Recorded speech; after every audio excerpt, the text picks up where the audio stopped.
Estou muito feliz de estar aqui hoje, falando de um tema e ele, por vezes, ele é tratado de uma maneira extremamente teórica, e eu vou tentar pragmatizar um pouquinho para vocês como fazer a avaliação da função renal no idoso, que é algo que é uma retórica na vida do nefrologista e também de qualquer profissional da saúde que esteja atendendo um paciente nessa faixa etária. Então, eu queria...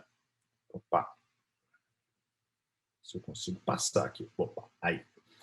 Então, a primeira pergunta que eu fiz é o que é ser idoso? Né? Para quem assistiu a nossa live minha e do Estevão na última terça-feira, o Estevão colocou, olha, ser idoso em termos teóricos no Brasil, ou mesmo pela OMS, é uma coisa cronológica, ou seja, ter mais de 60 anos em países em desenvolvimento, como o nosso, alguns países mais de 65, o Estevão citou inclusive outros, onde a idade, até por uma questão aí de legal, de benefício, seria 75 anos. Mas, de todo jeito, independente do número, a questão é cronológica. E a Bárbara já colocou muito bem para vocês, logo no início e fechando de forma brilhante com aquele vídeo, que definitivamente não é um número, não é simplesmente uma idade que vai definir como é que aquela pessoa vai se comportar, né? Então, a fragilidade talvez seja o grande protótipo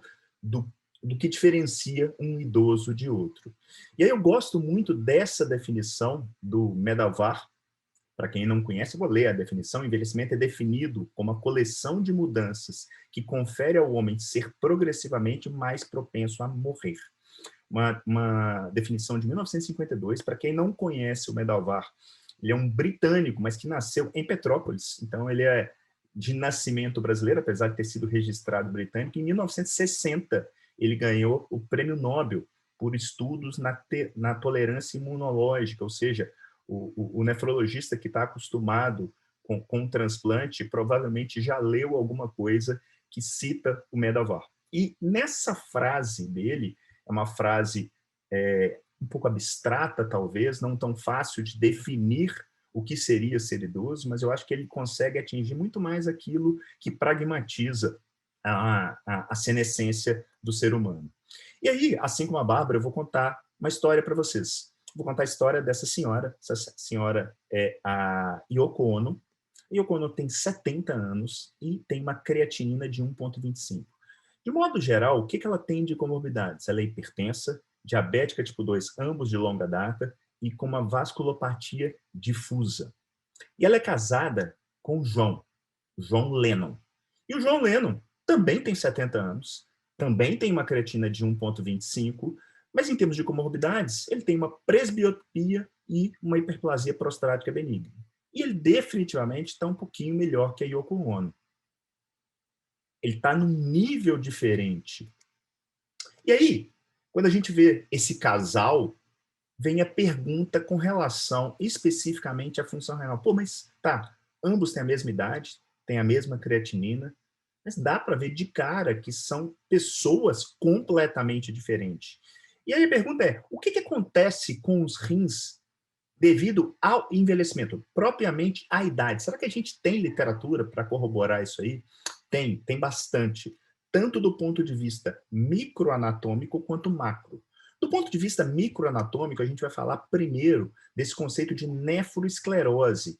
E para isso eu vou colocar todo mundo na mesma página. A nefroesclerose, ela visita todos os 4 compartimentos dos rins. O primeiro compartimento, o compartimento glomerular. No cliente, naquela pessoa que tem uma nefroesclerose, ele tem uma esclerose glomerular, que significa ter mais de 50% do glomérulo acometido por essa fibrose, por essa esclerose. Aqui na biópsia, marcada por essa região mais avermelhada. O segundo compartimento é o compartimento vascular. Aqui a gente tem um vaso normal, e quando eu corto um vaso doente, no ponto de vista transversal, eu tenho essa imagem de arteriosclerose, aquela imagem conhecida como casca de cebola. Esse é o segundo componente da nefroesclerose. E os outros 2 componentes estão ali nos túbulos e no interstício. E o que a gente vê? vê uma fibrose intersticial e uma atrofia tubular. Se a gente voltar aqui, vocês veem que os túbulos aqui eles são bem próximos um do outro e aqui eles estão bem distantes, porque toda essa área em azul aí é a fibrose preenchendo o interstício e separando os túbulos. Então, essas 4 características é que definem a nefroesclerose. E aí eu tenho um trabalho, um grande protótipo para estudar rim de evolução natural, né, as alterações próprias da senescência, é o rim do doador vivo renal. Por quê? Porque aquele doador, em teoria, é um sujeito saudável. Então, se eu pegar pessoas mais velhas, tiver uma biópsia ali, eu tenho como ter uma ideia do que está acontecendo do ponto de vista de evolução cronológica. O que ele considerou, esses autores, sendo nefroesclerose? 2 daqueles 4 daquelas 4 características que eu citei. E nesse trabalho com 1.203 doadores vivos, quando ele pega pessoas jovens até 30 anos, menos de 3% vão fechar esse critério para nefroesclerose. Mas nos idosos, considerando aqui acima de 70 anos, 73% fecham o critério de nefroesclerose. Então, aparentemente, a despeito de doenças, a nefroesclerose é algo que está presente na evolução natural do idoso. Beleza.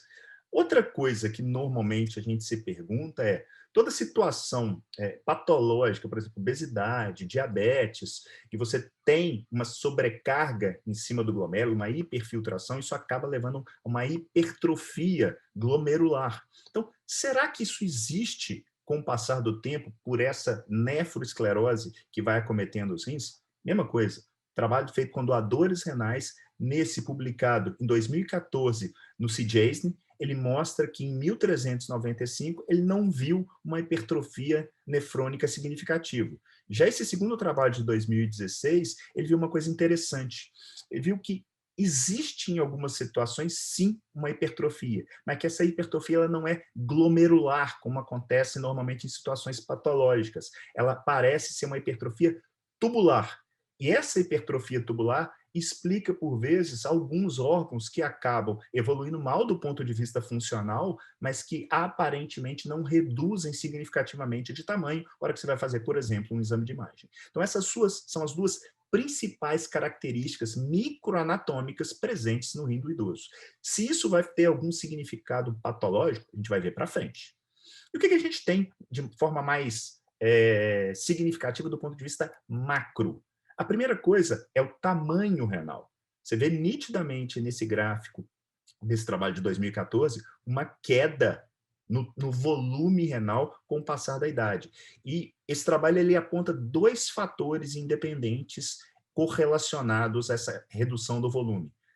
A idade, acima de 50 anos, isso tende a ser mais significativo, e em pessoas com uma evolução dita não patológica, você tende a ter um acometimento cortical mais periférico, mais intenso do que um acometimento mais central, que normalmente tende a ser de doenças, como, por exemplo, eu já citei aí a obesidade e o diabetes. A medular tende a não ser tão acometida. A segunda alteração macroanatômica que a gente vê, que vocês veem tanto os nefrologistas que estão aí, quanto os geriatras, gerontólogos, são os cistos renais. Tá? Eu costumo dizer para os meus pacientes que o cisto renal é como se fosse normalmente uma ruga do rim.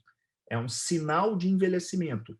Ele normalmente, quando são cistos simples, eles estão relacionados à benignidade, mas por outro lado, eles estão, assim como acontece na doença, né, da doença renal policística, eles estão ocupando o parênquima renal, ocupando um parênquima até então sadio. Então, você tem sim algum grau de injúria crônica quando você pega vários cistos renais. Não estou falando de um cisto renal. E o que é considerado normal? Porque às vezes fica difícil você separar.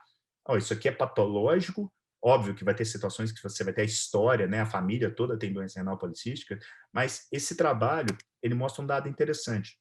O percentil 97,5 para idosos que foram doadores renais acima de 60 anos foi para homens. Olhando os 2 rins, 10 cistos em cada rim. Então, um dado até bem interessante, porque confunde com o critério da doença renal policística. E se eu for olhar em rim isolado, 4 em cada rim. Já para as mulheres, um pouquinho menor, 7, olha que eu vejo a soma dos dois rins, e em cada rim, 4 também. Interessante salientar o seguinte, se a gente olhar só o critério de número de cistos, eu vou passar aperto quando eu for fazer alguma diferenciação de algo patológico para algo que é uma evolução habitual, uma evolução cronológica e fisiológica do idoso, tá? Mas isso é um número para a gente ter uma ideia do que pode acontecer em termos de alterações parenquimatosas sem necessariamente estar diretamente relacionado a uma doença. Bom, vamos aqui que importa, tá? Esse é um pano de fundo para saber o que acontece ali dentro, mas no fundo, o que importa tanto para nós quanto para o nosso cliente é a função renal. Está funcionando? Então, como é que a gente faz esse tipo de avaliação? Esse é provavelmente conhecido da grande maioria, essa classificação do CADIGO de 2018, ela é baseada em taxa de filtração glomerular e albuminúria. Então, eu tenho 6 faixas de taxa de filtração glomerular e 3 faixas de albuminúria. Não vou entrar aqui no mérito, mas a classificação ela é colorimétrica para mostrar prognóstico. Então, se ele cai aqui no verde, o prognóstico dele é muito melhor do que se ele caísse aqui no vermelho.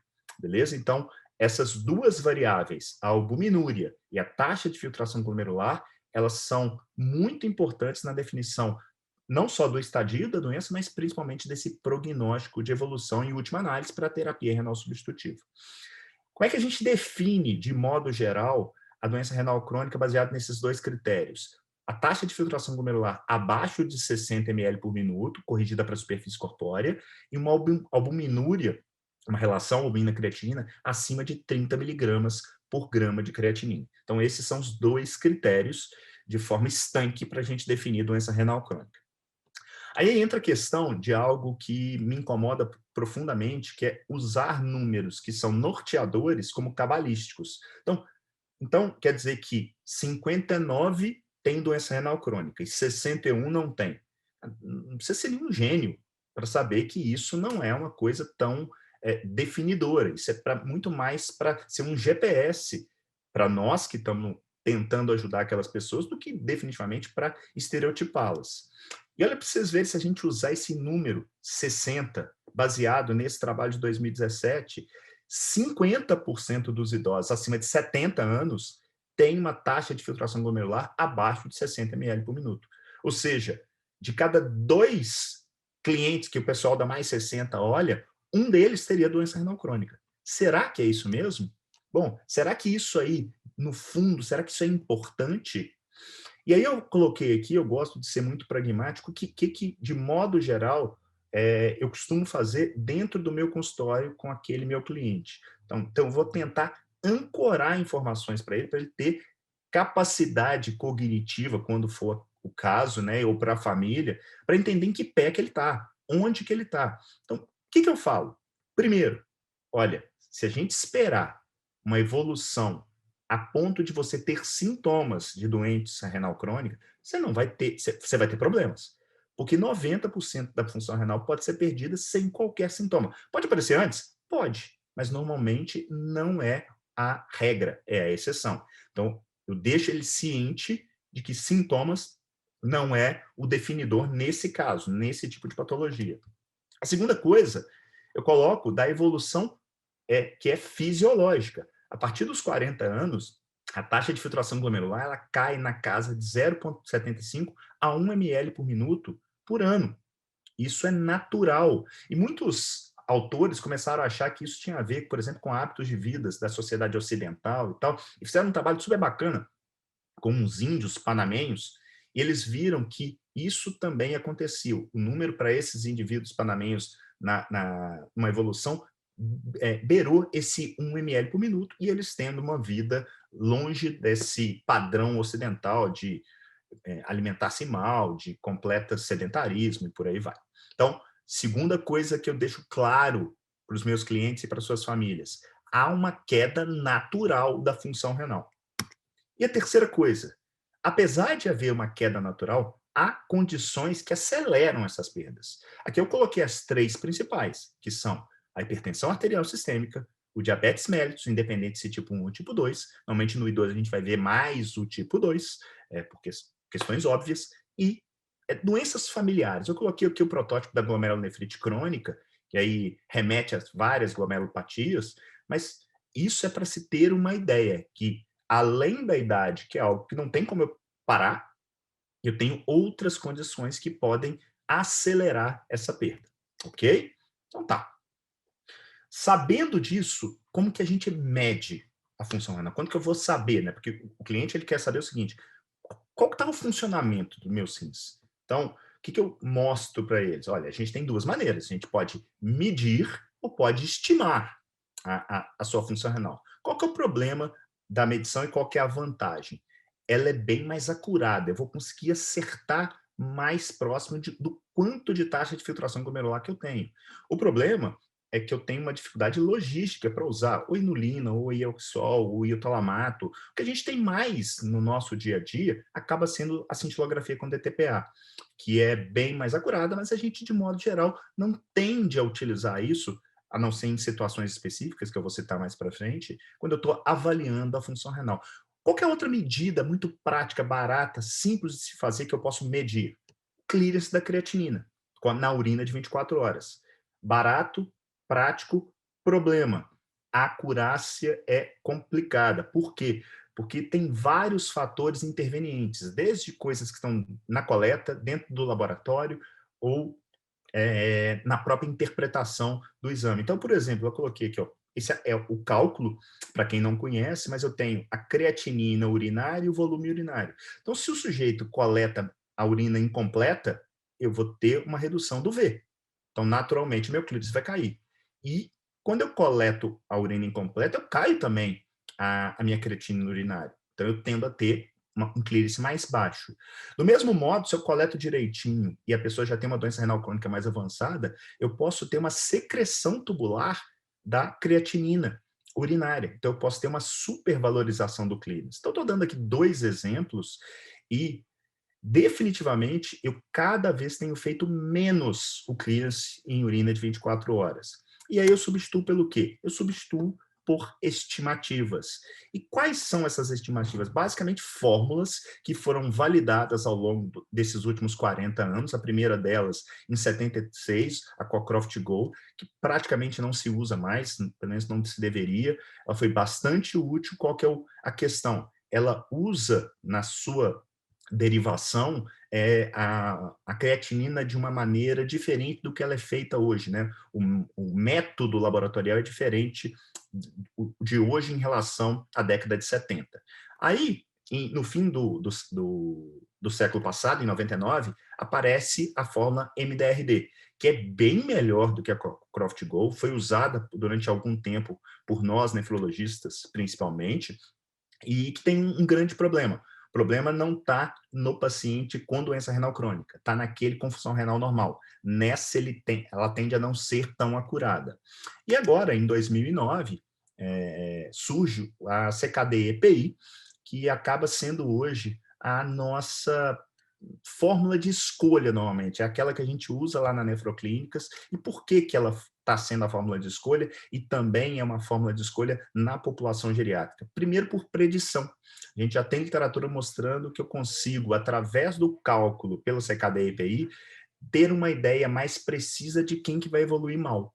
E segundo, por acurácia. Ela é mais acurada do que ambas as fórmulas, não é tão mais acurada assim do que MBRD. Agora, é importante que, mesmo sendo mais acurada que as outras fórmulas, se eu comparar com o clearance medido por aquelas técnicas mais sofisticadas, aí a acurácia é ridícula.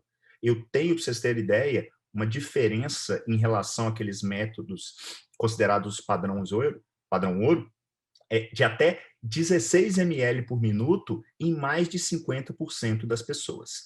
Beleza? Então, hoje o que eu tenho é a CKD-EPI, com esse problema de acurácia, se eu for comparar com o padrão ouro, e tendo uma capacidade de predição melhor que as outras formas. Pô, Neto, mas se ela não é tão boa assim, será que não vale a pena fazer outra coisa? Eu vou contar para vocês. Primeiro, eu trouxe, só para vocês terem uma ideia do que a gente tem em literatura, pegando padrão ouro, no caso aqui, esse estudo, aquele pegou pacientes acima de 70 anos, que eu mostrei no início da aula, esse mostrando pacientes idosos acima de 60, 30% deles com clearance de Oexol menor que 60 ml por minuto, ou seja, seriam enquadrados como doente renal crônica. E a creatina média dessa turma foi 1,25. Lembra a creatinina que eu coloquei tanto para Yoko Ono quanto para o John Lennon? Pois é, 1,25. Vamos ver a diferença entre eles? Bom, primeiro, voltando lá no ciclo básico, por que isso acontece, né? Por que a gente tem essa discrepância tão grande? Porque a relação entre creatinina e taxa de filtração glomerular não é uma relação linear. Então, eu tenho aqui uma creatina de 1 e tenho o clearance de 100. E o clearance de 60 é um leve aumento da creatinina, que deu aqui no caso, nesse gráfico, 1,25. Ok? Então, essa não linearidade remete muito a gente ter em mente que, às vezes, creatininas levemente alteradas, elas podem sim significar, principalmente num contexto patológico, algum tipo de lesão, algum grau de lesão bem mais avançado do que você aparentemente acredita que seja, tá? E o que se faz, né? Porque eu tenho esses métodos, eles não são tão acurados. O que a gente faz na prática clínica? A gente acompanha longitudinalmente, independente do método. Então, não dá para eu ficar fazendo DTPA de 3 em 3 meses. Eu vou acompanhar o clínico, porque é mais ou menos o que eu costumo dizer para os meus pacientes obesos. Eu não faço tanta questão de saber se ele está pesando 90, 93 ou 87. Eu quero saber mais ou menos que ele estava em 90 e daí a um ano ele está com 85.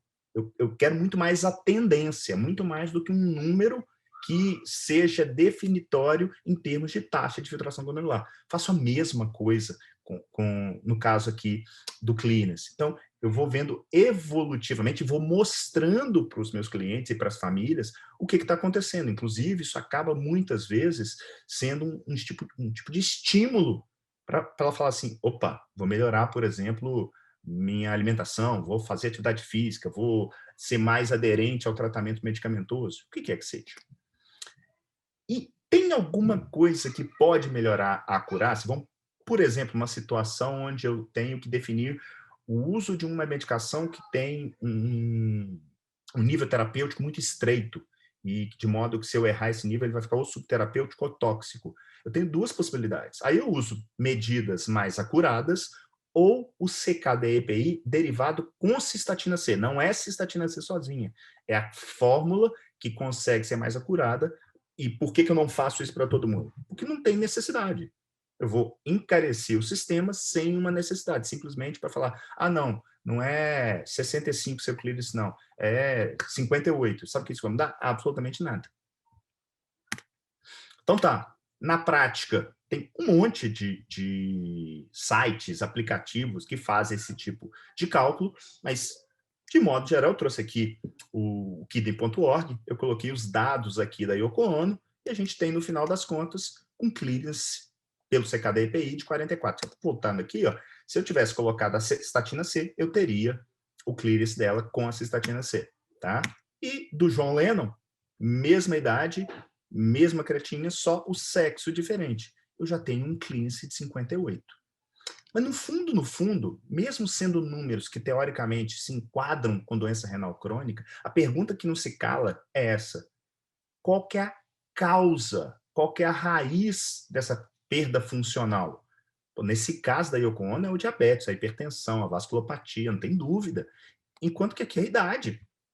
Então, são situações completamente diferentes. Não dá para a gente pegar essas pessoas e colocar todo mundo na mesma caixa.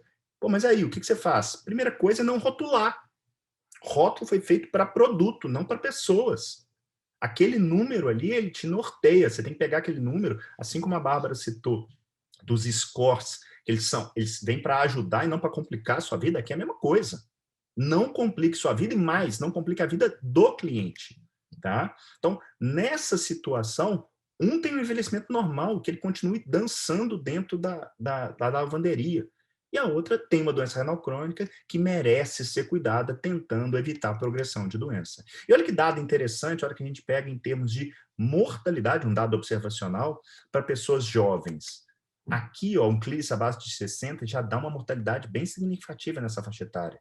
Mas olha o que acontece nos mais idosos. Não é tão significante assim. Porque provavelmente você tem, além, mesmo que seja uma coisa por doença, você tem questão de tempo de vida, então você acaba não repercutindo tanto nessa população. Como é que a gente tenta predizer, além de usar a fórmula e tal, o desfecho clínico? Pela fórmula eu vou conseguir a primeira variável que explica a taxa de filtração, que dá o diagnóstico de doença renal crônica, que é a taxa de filtração glomerular. A segunda é a albuminúria, que eu já tinha citado para vocês. A gente tem duas formas de fazer isso. A mais utilizada na prática é a relação albumina-creatinina, que quando acima de 30 já está alterada, depois você tem um delta até 300 e depois acima de 300. Qual que é o problema no idoso? Eu poderia fazer uma minúria de 24 horas? Posso. Problema no idoso. Normalmente, quando você tem um idoso sarcopênico, a creatinina vai cair. E você pode ter uma falsa relação aumentada. Uma maneira que você tem para tentar corrigir essa distorção sem ter que ficar fazendo albuminúria de 24 horas é multiplicar isso pelo clearance dele. E aí você tem uma ideia da albuminúria de 24 horas. Tá? Então tá, como é que a gente classifica esse casal, né? Ó, a Yoko Ono está numa classe 3B, A3, vermelho, prognóstico mais reservado. Enquanto que o John Lennon, se eu considerá-lo como doente renal crônica, ele cai nessa faixa amarela, tá? Para fechar para vocês, algumas coisas muito práticas que a gente normalmente tem dúvida e que é importante pensar no idoso. Primeiro, como é que a gente faz ajuste de medicação? Bom, primeira coisa, mede a taxa de filtração glomerular. Normalmente, muita gente até muito tempo atrás usava o Cockcroft Go, porque a maioria das drogas tinham sido validadas com eles, mas nós já temos validação para a grande maioria das drogas com essas novas fórmulas. Então, eu acabo usando a CKD EPI também para definir esse ajuste, sabendo quando eu preciso de um ajuste mais fino, eu acabo usando uma mensuração ou uso a cistatina C. Segunda dúvida é, lembra, mesmo o idoso saudável, ele tem um risco aumentado, ele é mais frágil do que um jovem. Então, ele tem mais risco de injúria renal aguda. Então, cuidado com situações de desidratação, de exposição a contraste, principalmente numa situação de urgência. A gente percebe pela literatura que a situação de urgência é onde normalmente você tem a nefrotoxicidade associada ao contraste. E drogas, né? Coisas óbvias na prática clínica ambulatorial, como o anti-inflamatório, inibidor de bomba de prótons, que é hoje no mundo a principal causa de nefrite túbulo-intersticial, e que quanta gente usa de forma inadequada. Eu tenho um verdadeiro respeito pelos geriatras, pela desprescrição, que é algo que eu tenho visto cada vez mais melhorar os idosos que passam comigo. E a terceira coisa, eu coloquei aqui como protótipo a disnatremia, mas problemas iônicos também podem aparecer nessa população. A disnatremia pelo quê? Primeiro porque à medida que a idade vai passando, a capacidade de concentração urinária tende a piorar um pouco. E atrogenias, desde dieta torrada com pão até drogas muitas vezes dadas de forma desnecessária. Diuréticos tiazídicos, alguns antidepressivos. Então, muito cuidado nessa escolha dessas medicações e monitore os nossos velhinhos para que eles tenham dignidade, qualidade de vida e possam ter uma vida plena até quando ela durar. Muito obrigado, foi um prazer. Eu estou totalmente aí aberto a perguntas. Aqui estão nossos links para as clínicas da Nefroclínicas, a gente tem aqui em BH e lá no Rio, e a Nefro Academy, que é nosso braço educacional. Zé Neto, você tem percebido que o exame de creatinina ele é muito acessível, né? Então muitas vezes a pessoa vai no laboratório e ela enxerga lá, né, o cálculo que é feito, né, e a pessoa fala, tá vendo aqui, estou doente, né, segundo o laboratório. Você tem enfrentado essa situação de pessoas que já chegam lá com o resultado de exame achando que estão com uma doença renal? Muito frequente, Estevão. E eu vou te falar que o bom é quando ele chega em um nefrologista que consegue ter essa percepção e desmistificar aquilo e tirar o rótulo, né? Porque não é infrequente quando acontece da pessoa aparecer, já está às vezes numa dieta extremamente restritiva, acreditando que tem um problema grave, e na realidade ele não tem virtualmente nada, né? E eu acho que outro dado prático importante é fazer essa avaliação longitudinal. Os laboratórios eles têm facilitado muito as nossas vidas, dando aquele histórico, normalmente no rodapé, que dá uma ideia do que está acontecendo. Um negócio que eu sempre ensinei para meus residentes é o seguinte: busque creatinina basal e busque histórico. Isso te conta, te dá uma tranquilidade ou te coloca com o nível de alerta ligado para saber o que está acontecendo efetivamente. Então, mais do que a taxa de filtração exata, a gente precisa saber para onde que ela está indo e em qual velocidade. Tem uma pessoa que fala assim, a pergunta de sempre sobre restrição proteica. Eu imagino que você já deva ter te dado essa aula em outros momentos. Na verdade, quem me conhece sabe o tanto que eu gosto do tema, né? Nutrição é algo que mudou a minha vida pessoal, a modo como eu trato os meus clientes, então é algo que eu estudo muito. E eu dei agora recentemente num congresso internacional uma aula sobre isso, uma análise baseada em evidência de restrição proteica e saúde renal. E se a gente for olhar do ponto de vista técnico, isso está muito mais para medo do que para a realidade. A gente tem uma série de estudos observacionais que fazem essa associação entre consumo de proteína e piora da função renal, mas estudos observacionais eles são incapazes de gerar causalidade, eles só geram associação. Os melhores estudos que tem, e o melhor dele eu vou citar, é o MDRD, mesmo que derivou a fórmula. Ele fez um estudo comparando dois grupos, pacientes menos graves e mais graves, e principalmente olhando para os menos graves, que a comparação foi 0,6 gramas quilo dia versus 1,3, nenhuma diferença na velocidade de progressão da doença renal crônica. E muita gente fala assim, não, mas é perigoso. Cara, a gente está tratando normalmente 60%, 65% da população que trata com um nefrologista por ter doença renal crônica e está ali por causa de hipertensão, diabetes, normalmente associada à obesidade. Na hora que eu tiro a proteína, primeiro, eu vou facilitar a sarcopenia. Segundo, esse cara vai comer carboidrato. O carboidrato que normalmente é o grande vilão de doenças como o diabetes, né? Que é um negócio meio óbvio. O sujeito, ele para de comer açúcar e ele continua comendo pão integral. E ele acha que está abafando. Eu falo assim, mede a sua glicemia depois de você comer o pão integral. Ela está nas alturas. Então, não é que eu chego para a pessoa e falo assim, não, coma à vontade. Mas as pessoas não têm, muitas vezes, a percepção de como é difícil comer muita proteína. Esse idoso ele vai ficar, quando muito, com 1,3, 1,4 gramas por quilo, aquele que come pra caramba. E aí, Neto, o que faz? Acompanha. Esse paciente tem que estar na mão. Você vê que a ureia está subindo demais, segura um pouquinho. Aí a importância de ter uma equipe multidisciplinar e de ter esse acompanhamento longitudinal. Legal. Tem uma pessoa que está nos ouvindo e perguntou o que é dieta pão com torrada. Você mencionou aí É literalmente isso. Pão com torrada, não, perdão. Chá com torrada. Falei errado. Chá com torrada. Chá com torrada. É aquela coisa completamente hipotônica.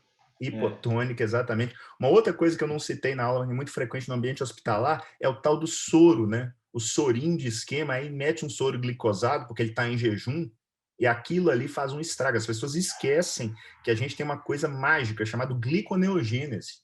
Então, a não ser em situações agudas, quando a pessoa tem algum problema e aí a glicose acaba caindo mesmo, você perde esse controle, ninguém vai morrer porque ficou 12 horas sem comer.